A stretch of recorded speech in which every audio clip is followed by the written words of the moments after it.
अब ना तो शुरू के 2 मिनट कल का रिवीजन, ये भी अगले 3-4 दिन तक जब तक डायमेंशनल एनालिसिस चलेगी तो पहले 2 से 3 मिनट पिछले दिन का रिवीजन होगा, जिससे आप फ्लो में आ जाओ और फिर आगे बताओ। मेरे बेटा कल मैंने बताया था कि हमने हर क्वांटिटी के सिंबल्स डिसाइड कर रखे हैं जिनको कहते हैं डायमेंशनल फॉर्मूले। जैसे लेंथ का सिंबल है L, तो ये कहलाएगा डायमेंशनल फॉर्मूला ऑफ लेंथ। मास का सिंबल है बेटा M, टाइम का सिंबल टाइम का सिंबल है T, और सिंबल वर्ड में सिर्फ 1-2 दिन यूज करूंगा, सिंबल के बाद मैं इसे डायमेंशनल फॉर्मूला ही बोलना शुरू करूंगा। करंट का सिंबल करंट का सिंबल है A। अच्छा, लेंथ का मतलब सिर्फ लेंथ से नहीं होता, everything that can be measured with the help of scale is a length. आप रेडियस को स्केल से नाप सकते हो तो रेडियस लेंथ है, आप हाइट को स्केल से नाप सकते हो तो लेंथ है। तो मेरे बेटा लेंथ का भी सिंबल L, रेडियस का भी सिंबल L, और हाइट का भी सिंबल L, ब्रेथ का भी सिंबल L, सरकमफेरेंस का भी सिंबल L। भाई सरकमफेरेंस भी तो एक लेंथ ही है। तो हर वो चीज जिसको स्केल से मेजर किया जा सके वो एक लेंथ है, वो एक लेंथ है। अब मैं आपको बताता हूँ डायमेंशनल फॉर्मूले और आगे चलते हैं। जैसे कल मैंने बताया था एरिया का डायमेंशनल फॉर्मूला निकालना है, तो पहले ये बताओ कि एरिया का फॉर्मूला क्या होता है? Length into breadth. एरिया का फॉर्मूला, तो यदि मुझसे कोई कहे इसका सिंबॉलिक फॉर्मूला या डायमेंशनल फॉर्मूला बताइए, तो लेंथ का सिंबल L, ब्रेथ भी है एक लेंथ, तो मल्टीप्लाई होकर के बन जाएगा L स्क्वायर। तो dimensional formula for area is L square. दूसरा, मेरे बेटा यदि आपसे कहे volume of a cube, volume होती है length into breadth into height. अब यदि आपसे कहा जाए, बेटा कई बच्चे तो आगे आगे बताने लगेंगे, वॉल्यूम का डायमेंशनल फॉर्मूला, तो लेंथ का L, ब्रेथ का, हाइट का, तो क्या आ गया बेटा? L cube. अच्छा, बुक्स में क्या लिखा मिलेगा? क्या L क्यूब मिलेगा? नहीं बेटा, उसमें लिखा होगा M0 L cube T0। Zero का मतलब ये नहीं है, मास नहीं है, टाइम नहीं है, जो जीरो का मतलब ये है ही नहीं। यहाँ तो एग्जाम में भी आप इसी लेवल पर छोड़ के आना, M0 L क्यूब T0, जो नहीं है उसकी पावर 0 और जो है तो जितनी पावर है उतनी पावर।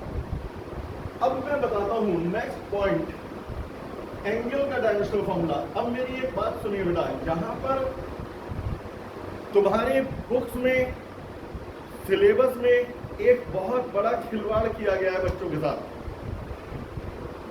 ये तो वो फॉर्मूले हैं जो आप 9-10 से पढ़ते आए हो, एरिया वॉल्यूम सब जानते हो। बहुत से फॉर्मूले ऐसे हैं जो 11th में आगे पढ़ोगे, जैसे विस्कोसिटी आपको पता नहीं, सरफेस टेंशन आप नहीं जानते, आपको विस्कोसिटी नहीं पता, आपको सरफेस टेंशन नहीं पता, आपको बहुत सारी चीजें नहीं मालूम, उनके डायमेंशनल फॉर्मूले निकलवा रखे हैं इस चैप्टर में। तो बच्चों से ये एक्सपेक्ट करते हैं कि आप रट लो और इनके डायमेंशनल फॉर्मूले निकाल दो। मैं ऐसे नहीं करता, इसीलिए मुझे एक दिन फालतू लगता है। मैं हर फॉर्मूले को डायमेंशनल फॉर्मूला निकालने से पहले थोड़ा समझाऊंगा। डिटेल में तो जब चैप्टर में आएगा तब समझाया जाएगा, फिलहाल इतना समझा दूंगा कि आपके लिए अननोन क्वांटिटी ना रहे, आप समझ जाओ कि हम किसकी बात कर रहे हैं। अच्छा, इससे पहले मैं आपको एक चीज और पूछता हूं, पाई की वैल्यू सबको मालूम है 3.14। क्या है मेरे बालक पाई की वैल्यू? क्यों 3.15 क्यों नहीं? 3.12 क्यों नहीं? 3.14 ही क्यों? जिस साइंटिस्ट ने पहली बार निकाला उसने 3.14 ही क्यों लिया? किसी पे जवाब है? मैं बताता हूं। एंगल्स डिग्री में तो विदेशों में लिए जाते थे, इंडिया में चलता था रेडियन। इंडिया का साइंस दुनिया से कम 1-1.5 हजार साल आगे था। मैंने बोला भी था, पाइथागोरस थ्योरम 400 साल पहले विदेशों में खोजी गई। भारत में बोधायन ने हजारों साल पहले अपने उसमें लिख रखा है कि पाइथागोरस थ्योरम क्या है। आज भी यूपी बोर्ड में बोधायन की प्रमेय कहते हैं हिंदी में थ्योरम को, बोधायन थ्योरम कह के पढ़ाया जाता है। डिस्क्रिमिनेंट मेथड वाला formula -b plus minus under root b square minus 4ac upon 2a विदेशों में 370 साल पहले ढूंढा गया। हमारे यहाँ करीब 2500 साल पहले जो वेद लिखे गए थे उसमें श्रीधराचार्य ने यह फॉर्मूला लिख रखा है, इसीलिए श्रीधराचार्य फॉर्मूला कहलाता है। पाई की वैल्यू 3.14 विदेशों ने अब ढूंढी थी करीब 150-200 साल पहले। हमारे यहाँ हिस्ट्री में, हमारे वेदों में आज भी पाई की वैल्यू 3.14 नहीं 40 डिजिट तक निकाल के लिखी हुई है। अब से तुम एक बात बताओ, पाई है क्या, एंगल है क्या? तो हमारे लोगों ने कैसे सीखा वो बताता हूं और तब पता चलेगा 3.14 क्यों है। मेरे बेटा, एंगल का फॉर्मूला होता है आर्क अपॉन रेडियस। मैं नहीं जानता कि ये आपको कभी पढ़ाया गया या नहीं पढ़ाया गया।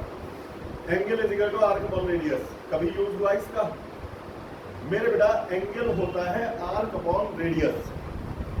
जब आप आर्क को रेडियस से डिवाइड कर देते हैं तो एंगल मिलता है रेडियन में। रेडियन ऐसा यूनिट है, इंटरनेशनली एक्सेप्टेड यूनिट है रेडियन, एंगल की डिग्री नहीं है।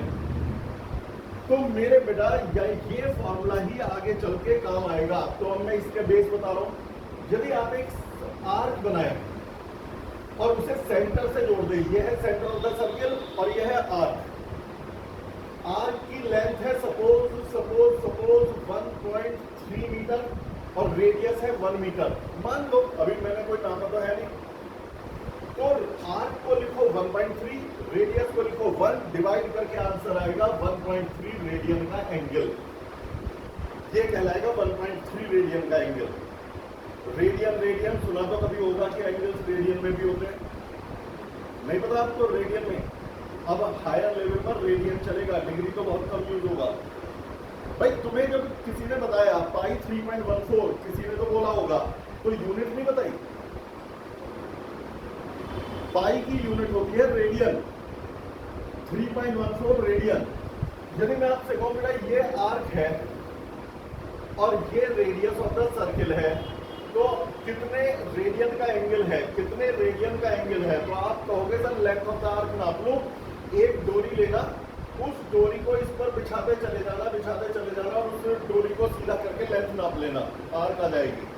मान लो बेटा ये आर्क आई 27 सेंटीमीटर, फिर आप डोरी को इस पर बिछा देना, रेडियस हो लेंथ आई 10 सेंटीमीटर, तो आर्क हो गई 22, रेडियस हो गई 10, तो एंगल होगा मेरे बालक 22/10। क्या होगा एंगल? फिर से क्या होगा? यानी 2.2 रेडियन। पाई की वैल्यू निकालने के लिए इसी का यूज, पाई की वैल्यू निकालने के लिए इसी सहारे का यूज किया था हमारे इंडियन में, और आज तक वो सारे वर्ल्ड में यूज हो रहा है। अब हमारे साइंटिस्ट ने एक सेमी सर्किल बनाया, ये एंगल को नाम दिया पाई। तब पाई नहीं कहा था, तब इसको कुछ और सिंबल दिया था, हिंदी संस्कृत से जुड़ा हुआ। अब क्योंकि पाई यूज होने लगा तो हमने भी पाई कह दिया। उन्होंने रेडियस के बराबर की डोरी तोड़ ली, एक ऐसी डोरी तोड़ ली जो रेडियस के बराबर हो लेंथ में, उस डोरी को बिछाना शुरू किया, यहां जाके डोरी खत्म हो गई, इसे इससे जोड़ दिया, ये एंगल है 1 रेडियन। क्यों 1 रेडियन? क्योंकि बेटा आर्क रेडियस के बराबर है, यदि आर्क भी उतनी रेडियस भी उतनी, आर्क भी उतनी रेडियस भी उतनी, तो कट के बनाएगा, ये है 1 रेडियन। फिर इसके बाद दोबारा उस डोरी को बिछाया, यहां जाके फिर खत्म हो गई, तो ये एंगल भी 1 रेडियन। फिर तीसरी बार उस रेडियस के बराबर वाली डोरी को बिछाया, वो यहां आके खत्म हो गई, तो ये भी 1 रेडियन। अब अगली बार इसे बिछाने की कोशिश करी तो वो डोरी लंबी निकल गई, तो उन्होंने देखा कितने परसेंट, कितनी लेंथ आ पाई। तो मेरे बेटा यहाँ पूरी डोरी नहीं, सिर्फ 0.14 रेडियस के बराबर डोरी आई, यानी कि 10 सेंटीमीटर यदि रेडियस थी तो 1.4 सेंटीमीटर, 100 सेंटीमीटर की रेडियस थी तो 14 सेंटीमीटर, 0.14 रेडियस के बराबर आई। तो ये कहलाया 0.14 रेडियन। 0.14 रेडियन क्यों? बेटा ये आर्क है 0.14 आर्क, रेडियस है आर, ध्यान से सुनिए, नहीं समझ में आया दोबारा बोलिए। ये आपका राइट है, आर्क है 0.14 आर, रेडियस है आर, तो डिवाइड करोगे 0.14 आर अपॉन आर, तो 0.14 बचेगा। तो ये है 0.14 रेडियन। अब बताओ, ये 1 रेडियन, 2 रेडियन, 3 रेडियन और 0.14 रेडियन, तो पूरा हो गया 3.14 रेडियन। लेकिन हम इस एंगल को तो पाई बोलते हैं, यहां से यहां तक को पाई, तो इस तरह से आया पाई इक्वल टू 3.14 रेडियन। पाई कितना आया बेटा? 3. इस तरह से आया, तभी उन्होंने 0.15 नहीं कहा, 0.13 नहीं कहा, क्योंकि ये तो मेजर किया गया कि ये 3.14 रेडियन के बराबर है। तो पाई कितना निकला मेरे बेटा? 3.14 रेडियन। तो खैर ये सब मैंने आपको नॉलेज के लिए बताया, असली तो मुझे ये फॉर्मूला बताना था कि angle is equal to arc upon radian. Arc एक तरह की लेंथ है, रेडियस खुद एक लेंथ है। यहां तो कुछ भी नहीं बचा, एल से एल कट गया। क्या यहां मास है? नहीं है। लेंथ है? नहीं है। टाइम है? नहीं है। तो ये क्वांटिटीज कहलाती हैं डायमेंशन लेस क्वांटिटीज।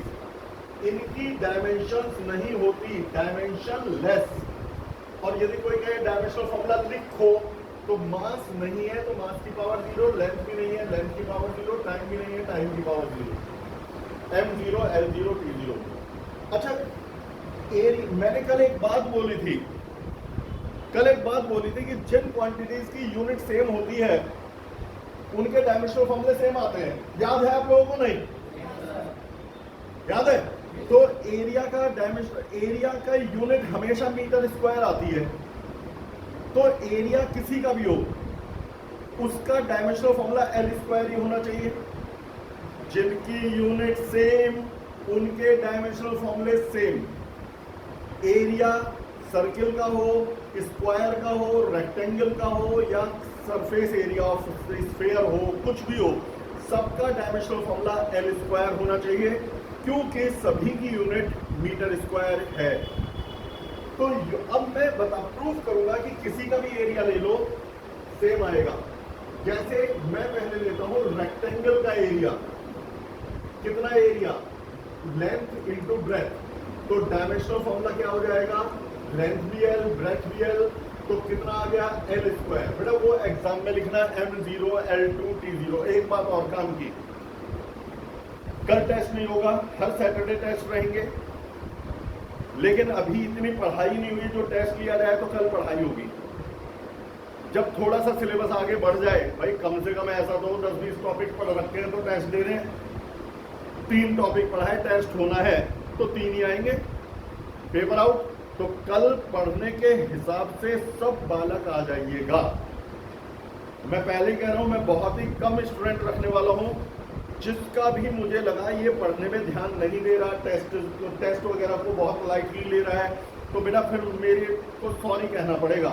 हाँ, यदि मैंने एक बार तुम्हारे को बिल्कुल एक्सेप्ट कर लिया, हमारी तुम्हारी बॉन्डिंग बन गई, तो भाई साहब ये समझ लो अगले साल मेरठ से भगा दूंगा, मतलब सिलेक्ट करा के। मेहनत करने वाले तुम बनो, करवाने वाला मैं बनूंगा। आंधी तूफान बारिश अर्थक्वेक कुछ भी आ जाए, छुट्टी नहीं होगी। वॉल्केनिक इरप्शन पे होगी छुट्टी बस, वो भी यदि मेरठ में हुआ, दूर हुआ तो नहीं। कभी कहो सर चिली में वॉल्केनिक इरप्शन हो गया, आना है क्या? नहीं। तो मेरा समझ में आ गया। ये तो था एरिया रेक्टेंगल का। कोई बच्चा क्या स्क्वायर का? मेरा स्क्वायर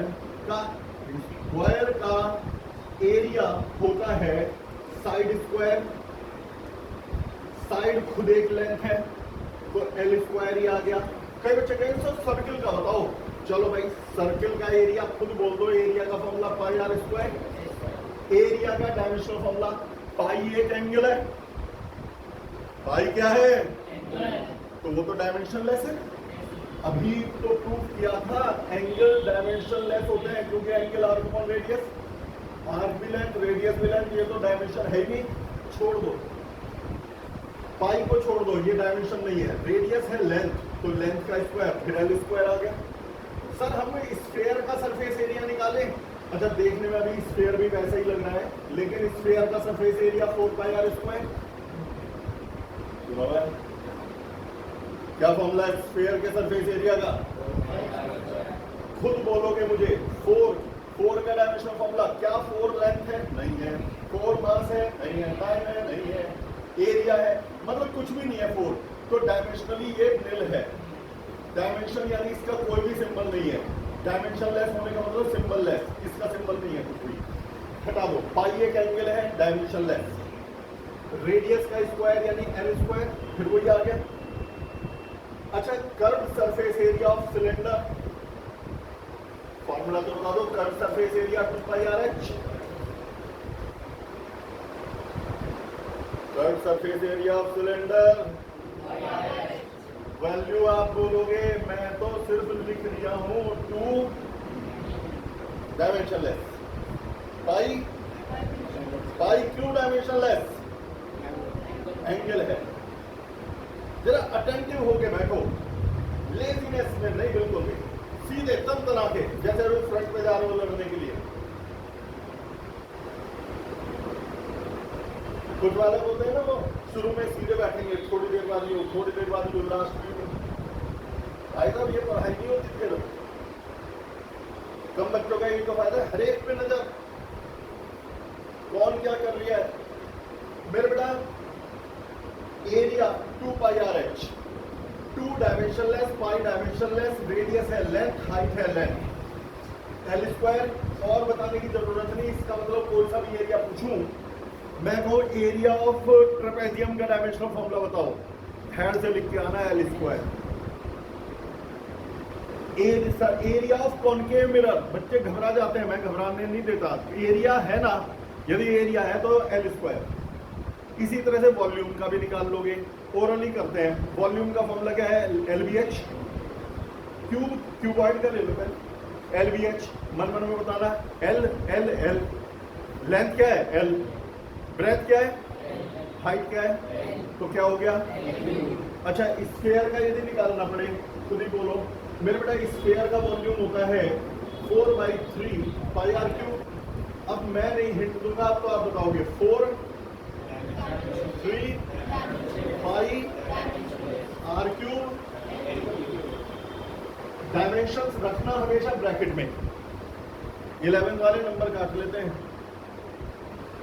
ब्रैकेट में चला आ रहा है। बुक्स भी लोगे, उसमें भी ब्रैकेट में होगा। कंपटीशन की बुक्स में नहीं होगी ब्रैकेट में, 11th में होगी।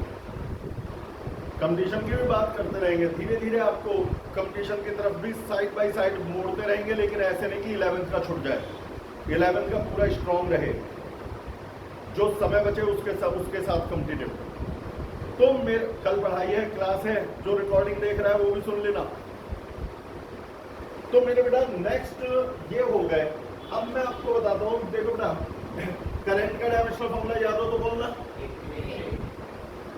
अब बेटा शुरू करते हैं, करंट भी जिनमें इन्वॉल्व हो। क्या आपने फॉर्मूला पढ़ा है? I = Q/T। Current = charge upon time, charge flowing per unit time is current. कौन सी क्लास में पढ़ा है? मेरी नॉलेज बढ़ा दिया तो 10th में पढ़ा है। क्या है करंट का formula? Low energy Q/T, current का फॉर्मूला। तो मैं Q को लिख सकता हूं IT। मैं निकालने जा रहा हूं चार्ज का डायमेंशनल फॉर्मूला, Q का डायमेंशनल फॉर्मूला। तो Q का डायमेंशनल फॉर्मूला चाहिए, तो करंट का बताया था A, टाइम का T, तो चार्ज का डायमेंशनल फॉर्मूला AT। पहला फॉर्मूला जिसमें A इन्वॉल्व हुआ। कई बच्चे कहते हैं A तो एरिया होता है। भाई साहब एक बात सुन लो, हमारी दुनिया में क्वांटिटीज है लाखों, सिंबल है सिर्फ 26 इंग्लिश के और 8-10 ग्रीक के, तो रिपीटेशन तो होगा ही। मैं तुमसे कहूं P क्या है? कोई बच्चा कहेगा पावर, कोई कहेगा प्रेशर, थोड़ा पढ़ा लिखा कहेगा मोमेंटम। मोमेंटम भी P है, याद आ रहा होगा। तो क्या सिर्फ P लिख दूं तो आप बता सकते हो ये क्या है? बात यह है कि हम किस चीज के बारे में स्टडी कर रहे हैं, उससे डिसाइड होता है कि P क्या है। यदि आप वर्क एनर्जी पावर चैप्टर कर रहे हो तो P पावर है, लॉज ऑफ मोशन कर रहे हो तो P मोमेंटम है। तो उसी तरह से ब्रैकेट में लिख रहे हो तो A एरिया नहीं, एम्पियर है, यानी करंट की यूनिट, ये करंट है। तो मेरे बालक Q इज इक्वल टू 80, ये हमारा हुआ चार्ज का डायमेंशनल फॉर्मूला।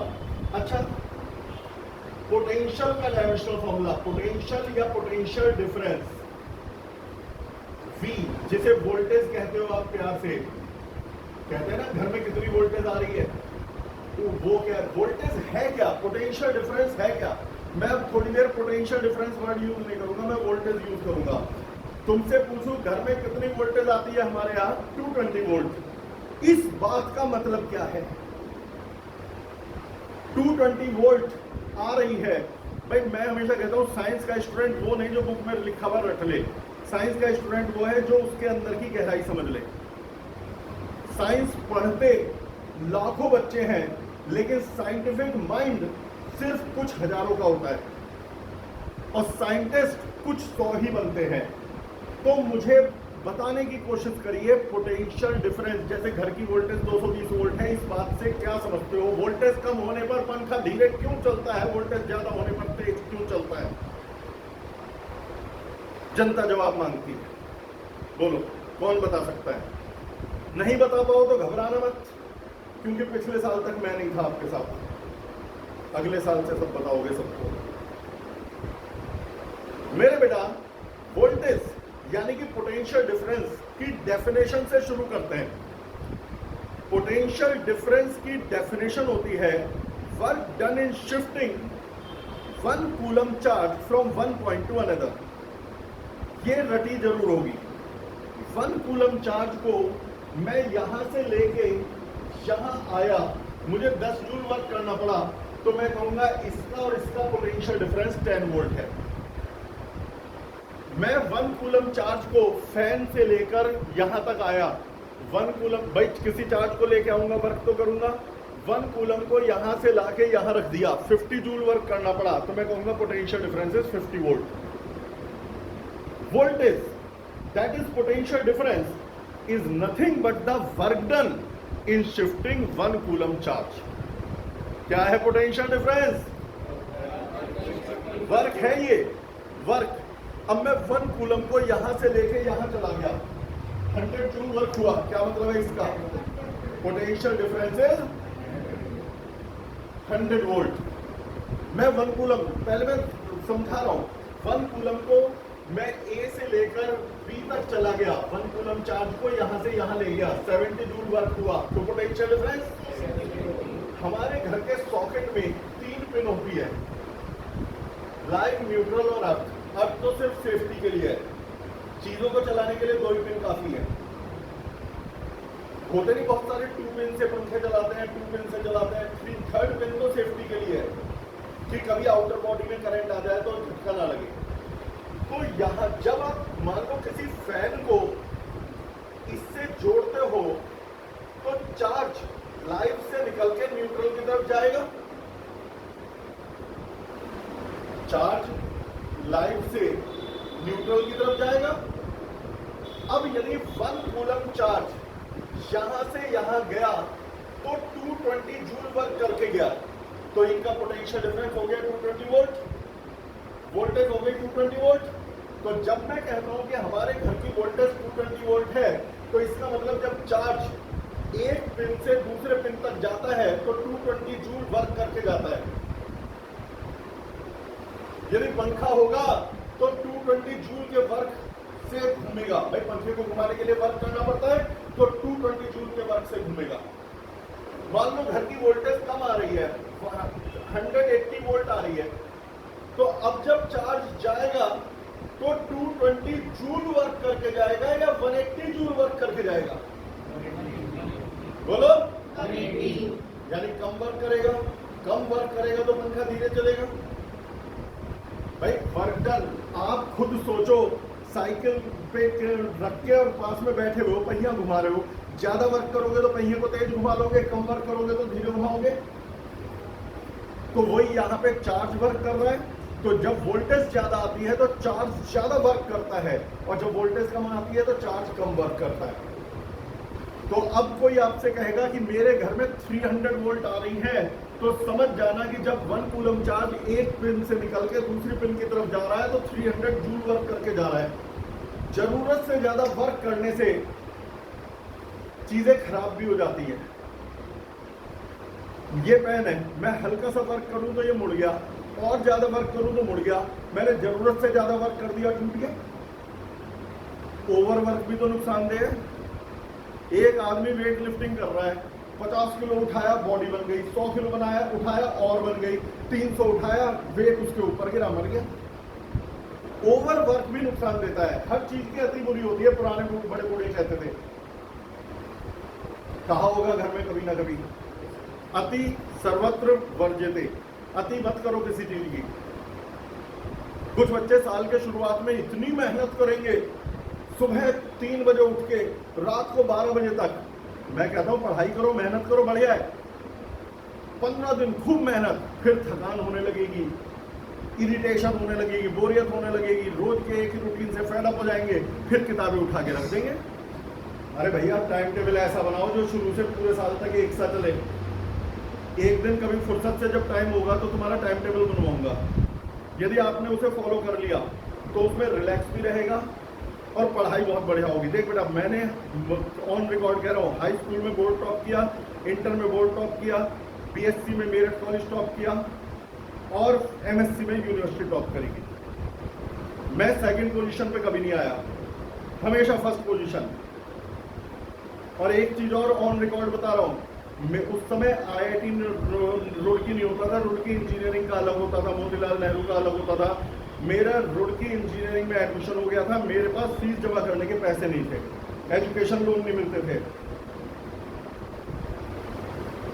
फीस जमा करने के पैसे नहीं थे, और कॉल लेटर आया हुआ था, वहां भी रैंक के साथ था, कहीं से अरेंजमेंट नहीं हुआ, मैं नहीं जा पाया। घर में सारे दुखी हुए। मैंने तब अपने पिताजी को कहा था कि पापा, सिर्फ इंजीनियर या डॉक्टर के अलावा कोई लाइन नहीं होती, मेहनत करो तो हर लाइन में कैरियर है, हर जगह कैरियर है। मजबूरी में टीचिंग शुरू करी थी, कुछ तो करना है, लेकिन मैंने पैशन बना लिया। मैं सिर्फ पढ़ाने के लिए नहीं पढ़ाता हूं कि काम निपटाना है। एक वो टीचर्स होते हैं जो काम निपटाने के लिए पढ़ाते हैं। बेटा, मैं दिल से चाहता हूं कि आप लोगों के दिमाग में वो सब घुसा दूं जो मेरे पास है। नहीं तो तुम ये बताओ, angle is equal to arc कॉम रेडियस बोल के काम चल सकता था, पाई इज इक्वल टू 3.14 क्यों बताया? क्या सिर्फ मैं इतना कह देता याद कर लो angle is equal to arc कॉम रेडियस, तो क्या डायमेंशनल फॉर्मूला नहीं निकलता? तो मैं यही अपने बच्चों से चाहता हूं, जुनून। वर्ल्ड रिकॉर्ड ऐसे ही बना दिया था। मुझे 2004 में डायबिटीज हुई, डॉक्टर ने कहा तुम मेहनत नहीं कर पाओगे। मैंने कहा ये बात, चैलेंज एक्सेप्टेड। मैंने 4 दिन 3 रात बिना रुके, बिना खाए, बिना सोए 119 बच्चों को पढ़ा के पूरा 12th का सिलेबस एक झटके में खत्म कर दिया। उसके बाद ये रिकॉर्ड कभी टूट नहीं पाया, क्योंकि बाकी जितने भी रिकॉर्ड बाद में गिनीज की तरफ से आ गया था कि कोई भी इसमें जान का खतरा हो सकता है तो ब्रेक लेना पड़ेगा, 8 घंटे के बाद 5 मिनट का ब्रेक लेना पड़ेगा। तो मेरे बाद जितने भी अटेम्प्ट हुए ब्रेक वाले हुए, मेरा था विदाउट एनी ब्रेक। 4 दिन 3 रात सुनने में लगता है, आज सुबह 6 बजे उठ करके रात 6 बजे तक शाम तक पढ़ाओ तो 12 ही घंटे होते हैं, 74 घंटे का रिकॉर्ड है। अगले दिन सुबह 6 बजे तक पढ़ाते चले जाओ, चुप भी नहीं होना, तो भी 24 ही घंटे होते हैं। 4 दिन 3 रात एक ही जगह खड़े होकर के, सारी मीडिया में यही खबरें चल रही थी। सिर्फ सारे न्यूज चैनल्स के रिपोर्टर बाहर खड़े हुए थे कि एक बार झक्की लग जाए इसे और फिर टांग खिंचाई करे, उल्टा टांग दे, मीडिया को मसाला मिल जाता। तो मैं अपने बच्चों में जुनून पैदा करना चाहता हूं पढ़ने का। मैं उन बच्चों को नहीं लाइक करता जो सिर्फ दिखाने के लिए पढ़ते हैं, क्योंकि पास हो गए, 11th में आ गए, पढ़ना है तो पढ़ रहे हैं। बेटा, जिंदगी में सक्सेस पानी है ना, तो आपको बाकी सबसे 4 कदम आगे रहना पड़ेगा।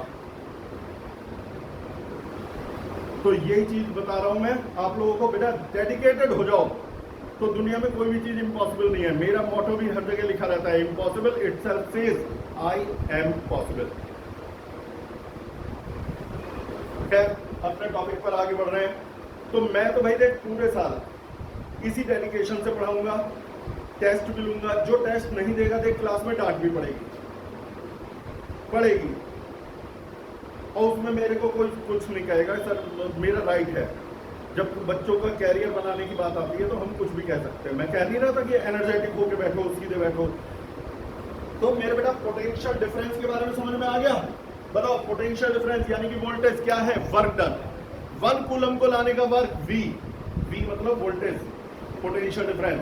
तो बताओ 1 कूलम को एक जगह से दूसरी जगह ले जाने का वर्क V का मतलब, या मैं V बोलूंगा, 1 कूलम को ले जाने का वर्क V, 2 कूलम को ले जाने का वर्क 2V, 3 कूलम को ले जाने का वर्क 4 कूलम को ले जाने का वर्क T कूलम को ले जाने का वर्क और Q कूलम को ले जाने का वर्क। यहीं से फॉर्मूला आया W = QV, क्योंकि 1 कूलम को शिफ्ट कराने का वर्क है V, तो मेरे बालक Q कूलम को शिफ्ट कराने का वर्क है QV। ये मैं कर क्यों रहा हूं? मुझे वोल्टेज का डायमेंशनल फॉर्मूला चाहिए। तो मेरे बेटा W = QV, तो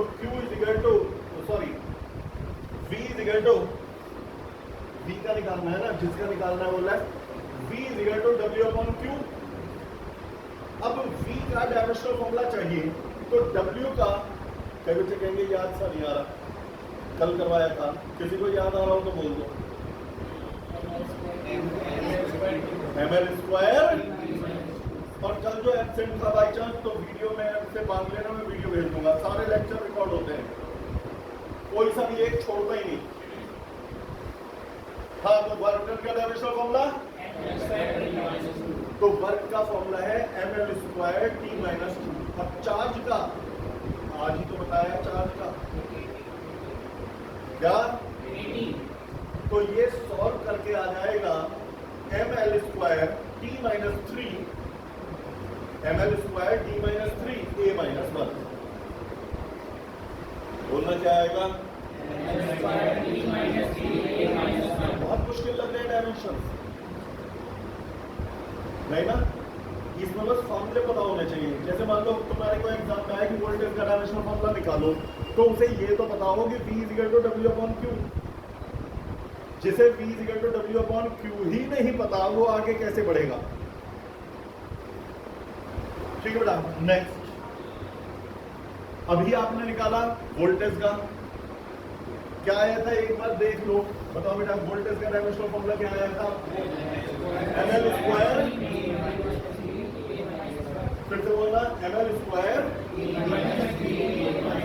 अब यदि कहे रेजिस्टेंस का डायमेंशनल फॉर्मूला बताओ, तो रेजिस्टेंस होता है वोल्टेज अपॉन करंट, ये तो पढ़ा हुआ होगा। तो R का डायमेंशनल फॉर्मूला क्या होगा? वोल्टेज का तो ml² T-3 और करंट का A, नीचे तो करंट है A, तो सॉल्व करके आ जाएगा ml² T-3 A-2। एक चेन रिएक्शन है, एक से दूसरा, दूसरे से तीसरा निकलता चला जाता है। यदि आपको फोर्स का पता है, एक्सेलरेशन का पता है तो फोर्स निकालोगे, फोर्स का पता है तो वर्क निकालोगे, वर्क का पता है तो वोल्टेज का निकलेगा, है नहीं? सारा चेन बनती चली जाती है। एक बार भी प्रैक्टिस कर लेते हो, देख संडे तो ऑफ रहेगा, संडे में बैठ करके आप पूरे हफ्ते का रिवाइज कर लीजिएगा। और मैं आपको किसी दिन जब टाइम मिलेगा तो मैं ये भी सिखाऊंगा, टॉपिक भूले ना तो उसके लिए क्या करें। न्यूरॉन थ्योरी, हमारी ब्रेन में, बायो वाले जानते हैं न्यूरॉन्स के कारण हम याद रख पाते हैं चीज़ों को। तो न्यूरॉन्स को कैसे स्ट्रॉन्ग किया जाए, तो वो भी मैं आपको 2-4 मिनट बताऊंगा। शुरू में मैं पहले आपको अपने हिसाब से कन्वर्ट कर रहा हूँ, धीरे धीरे समझा रहा हूँ, तैयार कर रहा हूँ, अभी बहुत ज़्यादा स्पीड नहीं बना रखी। तो मेरे बेटा ये तो हमारा आ गया रेजिस्टेंस का। अब आता है सरफेस टेंशन का डायमेंशनल फॉर्मूला, बहुत इंपॉर्टेंट है। अब बालक कहेंगे सर सरफेस टेंशन तो हमने सुनी ना, सुनिए नहीं। सरफेस टेंशन का डायमेंशनल फॉर्मूला 50 न्यूमेरिकल में यूज होगा, विस्कोसिटी का फॉर्मूला 20 फॉर्मूलों में न्यूमेरिकल में यूज होगा। तो पहले मैं आपको सिखा देता हूं कि सरफेस टेंशन वास्तव में है क्या, तभी डायमेंशनल फॉर्मूले पे जाना। लिक्विड का, गौर से सुनना, लिक्विड का हर मॉलिक्यूल दूसरे मॉलिक्यूल को अट्रैक्ट करता है, जिसे बोलते हैं टेंशन।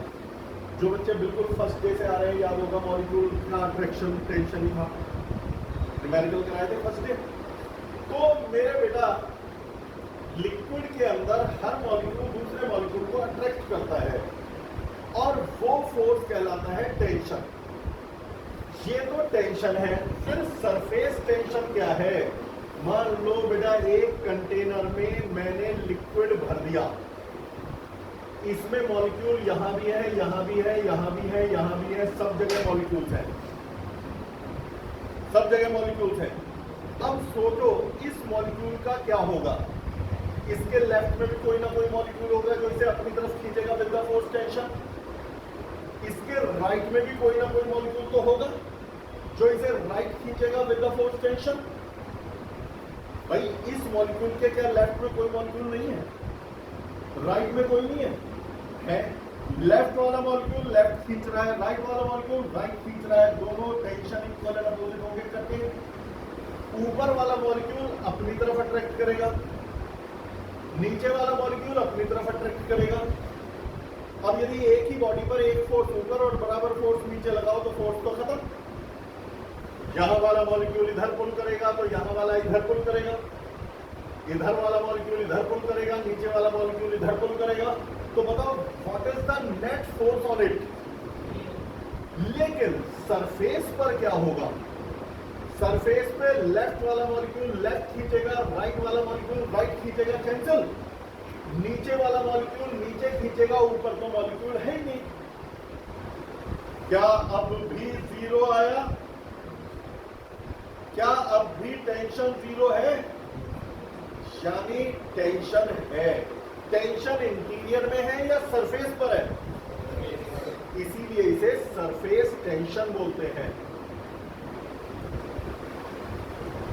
नहीं समझ में आ गया? आ गया? क्या बोलते हैं इसे? Surface tension. अब सरफेस टेंशन का फॉर्मूला कैसे बना? एक मॉलिक्यूल पर लगने वाला फोर्स हमारे साइंटिस्ट नाप नहीं पाए। कई चीजें बहुत ज्यादा कम हो जाए तो हम उसे मेजर नहीं कर पाते। जैसे मैं तुमसे कहूं पेन का वेट नापना, आप तुरंत इसे तराजू में डालोगे, तोल लोगे।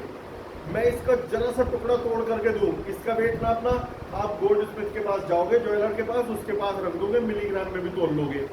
अब मैं उसे इतना तोड़ तोड़ के छोटा कर दूं कि भाई हवा में भी दिखाई भी ना दे, माइक्रोस्कोप में दिखे। अब मैं कहूँ इसका वेट नापना, तो भाई साहब भगे भगे फिरोगे, नहीं नाप पाओगे। ज्यादा छोटी क्वांटिटीज को हम मेजर नहीं कर पाते अभी भी। तो एक अकेला मॉलिक्यूल इतना छोटा है, उस पर लगने वाली टेंशन इतनी कम है कि हमारे साइंटिस्ट नाप ही नहीं पाए। तो उन्होंने कहा एक मॉलिक्यूल पे लगने वाली फोर्स को तो हम नहीं मेजर कर पा रहे, तो 1 मीटर लेंथ में जितने भी मॉलिक्यूल्स हैं उन सबके फोर्सेस को मिला करके नाप लो। उन्होंने मेजर कर लिया। कैसे मेजर करा वो आएगा आपके सेकंड लास्ट चैप्टर में, प्रॉपर्टीज ऑफ मैटर में। फिलहाल बस ये समझ लो 1 मीटर लेंथ पर जितने भी मॉलिक्यूल्स हैं उन सब पर लगने वाले फोर्सेस का सम सरफेस टेंशन कहलाता है, क्योंकि हम उसे ही नाप पाते हैं। यदि मैं कह रहा हूं वाटर का सरफेस टेंशन 30 न्यूटन पर मीटर है, तो वाटर के सरफेस पर 1 मीटर लेंथ में जितने भी मॉलिक्यूल्स हैं उन सब पर मिलकर के लगने वाला टोटल फोर्स 30 न्यूटन है। एक मॉलिक्यूल पे लगने वाला है या 1 मीटर लेंथ पे लगने वाला है? अच्छा बताओ, 1 मीटर लेंथ पर लगने वाला फोर्स है T, surface tension. T force ही है। 1 मीटर लेंथ पे मजबूरी में निकाला गया, क्योंकि एक मॉलिक्यूल पर तब हम मेजर नहीं कर पाए थे। आज तो कर सकते हैं, लेकिन तब की बात है जबकि बनाया गया फॉर्मूला। तो 1 मीटर लेंथ पर लगने वाला फोर्स है T, 2 मीटर लेंथ पर लगने वाला फोर्स 2T, 3 मीटर लेंथ पर लगने वाला फोर्स 3T। तो L लेंथ पर लगने वाला फोर्स LT। यही फॉर्मूला है। इस फॉर्मूले से पता चलता है T = F/L। भाई F is equal to L T, F is equal to तो T is equal to T का डायमेंशनल फॉर्मूला अब आप बताओ, अब आप बताओगे, मैं नहीं बता रहा। फोर्स का याद हो तो बोल दो, very good, ml t minus, फिर से बोलो, एक बार और बोलो, और लेंथ का l से l कट गया तो बचा क्या, ओरली बोलो, बस आ गया। तो इतनी सी नॉलेज देने से अब यह टॉपिक आपके लिए अननोन नहीं रहा। अब आप जानते हो सरफेस टेंशन क्या है। अंदर वाले जो डूबे हुए मॉलिक्यूल है उनके तो फोर्स कैंसिल आउट हो गए थे, सरफेस पर जो मॉलिक्यूल है उनके फोर्स कैंसिल आउट नहीं हुए, तो इसीलिए सरफेस पर ही फोर्स मिले, तभी इसे सरफेस टेंशन कहा गया। सरफेस टेंशन को नापना मुश्किल था एक मॉलिक्यूल पर, तो हमने 1 मीटर लेंथ पर नाप डाला, तो 1 मीटर पर लगने वाले फोर्स को सरफेस टेंशन कहा गया। सरफेस टेंशन की डेफिनेशन ही है, surface tension is the force experienced by all molecules present on 1 metre length at the liquid surface. Liquid surface पर 1 मीटर लेंथ में जितने भी मॉलिक्यूल्स हैं उन पर लगने वाला टोटल फोर्स है T, सरफेस टेंशन। तो 1 मीटर पे लगने वाला फोर्स T, 2 मीटर पे लगने वाला फोर्स 2T, L लेंथ पे लगने वाला फोर्स LT। तो F is equal to LT, तो T is equal to F/L। अरे शीट फिर रह गई बेटा, मुझे व्हाट्सएप लिख के डाल दो कि शीट लानी है 11 की। किस किस को नहीं मिली थी कल बेटा? 1 2, सॉरी मैं भूल गया, आज जल्दी में आ गया, 2 शीट के लिए डाल, तुम्हारी भी 3 शीट लिख देना, बल्कि 5 लिख दो, 5 शीट में ले आओ, ठीक है बेटा। अच्छा जी, तो सरफेस टेंशन भी आ गया। अब एक बार बताओ, पहले आज जो बताया उनमें कोई डाउट है? समझ में आ गया? शीट्स में सब लिखे हुए हैं, कईयों ने तो नजर डाल ली होगी, बस आगे पीछे हो सकते हैं, उसमें कुछ पहले होगा हमारा आगे होगा, सीक्वेंस बदल जाती है, चीज वही है। अच्छा, 1-2 मिनट का एक क्विक रिकैप लेते हैं, बताना जरा। वेलोसिटी क्या होती है? Displacement upon time. तो वेलोसिटी का डायमेंशनल फॉर्मूला क्या होगा? डिस्प्लेसमेंट है लेंथ, टाइम है t, तो कितना आ गया बेटा? LT-1। अच्छा, एक्सेलरेशन क्या होता है? ये वो है जो सबसे ज्यादा यूज होते हैं। एक्सेलरेशन है change in velocity upon time. तो एक्सेलरेशन का डायमेंशनल फॉर्मूला क्या होगा? वेलोसिटी का तो LT-1, टाइम का t, क्या आ गया? LT-2। फोर्स होता है m में, तो फोर्स का डायमेंशनल फॉर्मूला क्या होगा? मास का m, एक्सेलरेशन का, तो सॉल्व करके LT-2। स्पीड में बता रहा हूं, करंट आराम से बताए थे। वर्क होता है फोर्स इनटू डिस्प्लेसमेंट, तो वर्क का डायमेंशनल फॉर्मूला क्या होगा? फोर्स का तो ML-T-2 और डिस्प्लेसमेंट L, चेन बन गई ना, ML²T-2। एक बच्चा कह रहा है सर पावर का नहीं बताया। भैया निकालना तो सिखा दिया, बताऊंगा। पावर होता है वर्क अपॉन टाइम, ओरली कर ले, ML²T-2 अपॉन T। बहुत मुश्किल है? इजी, बिल्कुल इजी। तो ये बस यही रोक रहा हूँ, आज की छुट्टी रखते हैं हम लोग, तो ज्यादा ओवरबर्डन नहीं होना चाहिए। रिकॉर्डिंग पहले ऑफ कर दूं।